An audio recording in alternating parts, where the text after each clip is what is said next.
So I've always wanted to do a quick expose on this guy, on this Abu Layth character, who I don't know why he doesn't have the courage, and I've said this before, he doesn't have the courage to admit his stance. Like, with all due respect, there's lots of ex-Muslims out there that just explain to the world that, okay, I'm an ex-Muslim now. Others, like Majid Nawaz and others, they, for some reason, cling on to the Muslim label, whereas, for all intents and purposes, what they believe is nothing to do with the religion of Islam. In fact, it's more in line with other belief systems or ideologies.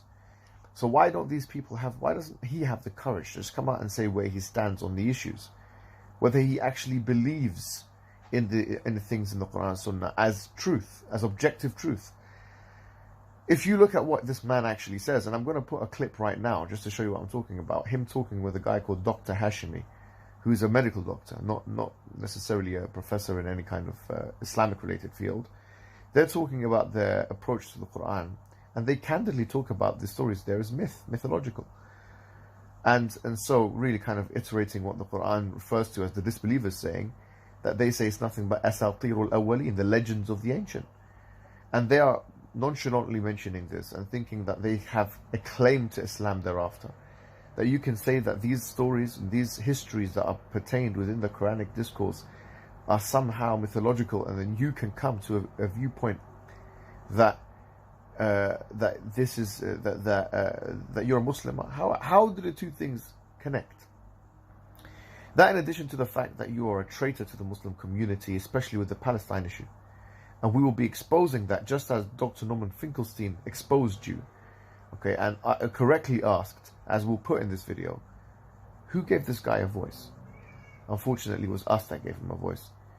But I think he's pretty much cancelled now, and anyone who dares even mention this guy in the public sphere as in any way connected to the Muslim voice is only deluding themselves. The video really is a really good one if one wants to know what the methodology of the two people that you see on the screen. It was sent to me, this video, by somebody, and this probably is the most damaging part of the video in terms of outlining their own methodology.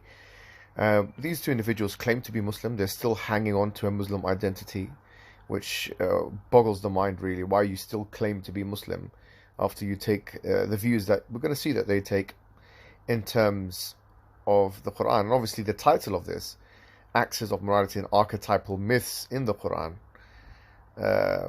clearly here speaks volumes in and of itself. But let's see what he says here. Some people finding it interesting, and some people finding it as you'll get normal questions. Okay. So now to come to the meat of the issue. Okay.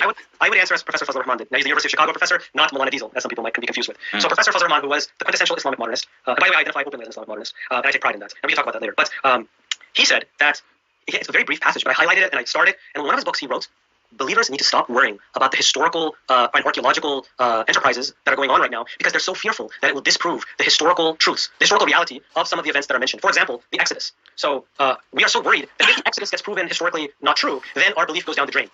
What I'm arguing is, we don't know. What we know for certain is that Prophet Muhammad existed, that Jesus existed, and that with Jesus, alayhi salam, he had the way the Quran deals with the story is in a literary way, and it actually is, we should focus on what the Quran is doing as opposed to just what it is saying. So for example, when it talks about miracles, what the Quran is doing is actually saying, is re-articulating the story for theological ends, not to narrate history. It's saying that yes, Jesus may have done all of these things in your sacred stories, but really it's reattributing them to God, that they did it with the God's permission. So if you take a literary lens, you no longer have to say that this is historically what the Prophet is doing and the Quran is doing. It's re-articulating these stories in different ways. Are they just stories? So yes, it's a legend, and legends are usually, not always, but usually based on actual historical figures, but certain things are dramatized. So I don't think that he actually spoke in the cradle or rose the dead. These things are literary. Okay, so this takes him out of the fold of Islam. There's no doubt about it. If he thinks that, I mean, this is literally what the Quran is saying. This is literally what the Quran says, and I believe both of them fit the category. They both do this quite regularly. This takes someone out of the fold of Islam without a shadow of a doubt. The Quran says that they will say it's asatirul awwaleen, literally the legends of the ancient, and he's very candid and nonchalant in his. He thinks he's clever, but he really is not. In his saying this guy here. So anyone who sees any of these two people, you should know that they are basically not brave as the ex-Muslims, who just come out and say, you know, we've left the religion for all intents and purposes. They're just people that, like Majid Nawaz, for some strange reason, hang on to the Muslim label. So this gives you a little bit of who they are in terms of methodology. Let's take a look at what this animal has to say, this pusillanimous, this coward, this charlatan, this weasel, yes?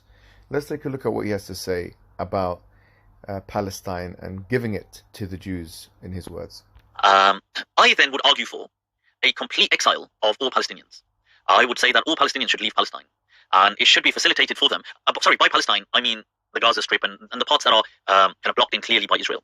Now, I feel that they should be relocated and comfortably with compensation and accommodation and education paid for in different parts of the Arab world, Arabic speaking. Of course, someone like you would say that someone who's been arrested for extreme pornography, we don't know what that is, whether it's bestiality or child porn, because the definitions of extreme pornography fall into that. And I don't know why people would even want to associate with you someone so despicable as an individual to be caught with extreme pornography, which by UK law, the standard of which may mean that you possessed child pornography or bestiality or something like this, and you're connected with child groomers, and now you think you have the audacity to sit there and tell us what we should and shouldn't do with such an issue as the Palestine issue.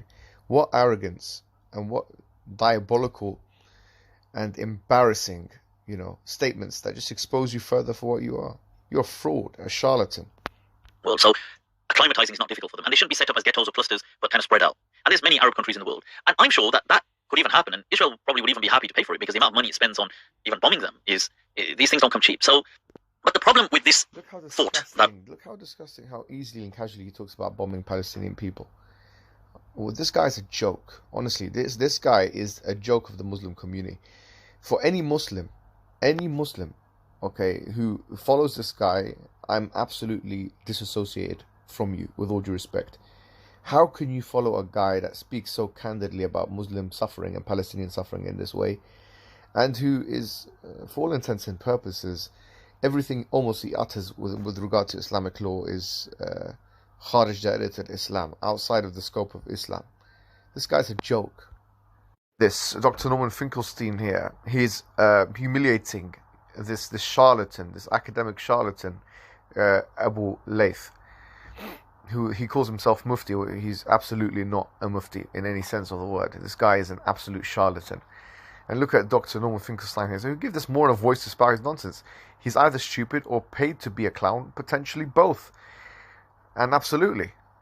And he's quoting some of the things that he said.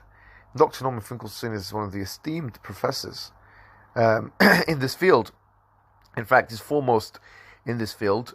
He's written many books on this. And he finds this abhorrent. This guy thinks he's clever, but he finds this abhorrent. I can't stand this guy. Look at the comments. This guy, Bolu, I've seen Bolu. I think he sums it up quite well. He says here, he worked with the Quillian Foundation, which, as we know, Majid Nawaz, etc. He tried to prove his credibility by showing up with classical scholars and selfies. After the scholars got aware about his heresy and deviance and lies, they rejected him publicly, and this clown on side accused him of extremism afterwards. He is a munafiq. A munafiq basically means he's a pretend Muslim. He doesn't believe, he's not actually a believer.